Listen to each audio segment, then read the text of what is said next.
heter Sofia, jag kommer från Sverige. Jag undrar om man verkligen kan resa fritt inom Schengen-samarbetet. Last summer, scenes like these hit the headlines. The French government had decided to send back en masse undesired visitors from abroad. What prompted widespread criticism was the fact that these visitors, Roma people from Eastern Europe, were actually EU citizens. Did the freedom of movement within the European Union not apply to them? Free movement is not an absolute right. You cannot just move to another country as you wish and settle there and apply for social security. You must be working after 3 months. You must prove that you can sustain yourself or that you're working. It's not the same as free movement in the United States, where if I want to be a beggar in Maine and move to San Francisco where the weather is warmer, I can sleep outside. I don't actually have that right in Europe. The Schengen Agreement takes its name from a village in Luxembourg on the border to Germany as well as France. Here, in 1985, on a boat moored on the Moselle River, junior ministers from the 3 Benelux countries and their German and French counterparts signed an agreement on free movement in principle.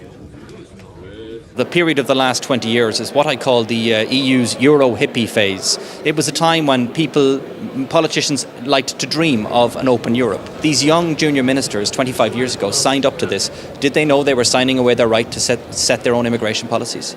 Did they know that at the time? I wonder if... I think they probably did.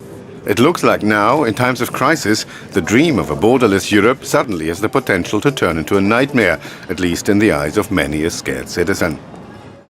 The Schengen area now consists of 25 members, some of which are outside the European Union, like Iceland, Norway and Switzerland. New members, Bulgaria and Romania, are hoping for entry in the near future. There is disagreement among experts whether they are ready for it. The UK doesn't want to join it, leaving Ireland, who does, but has an open border with its big neighbour, waiting for a change of mind in London. Divided Cyprus will have to wait for reunification.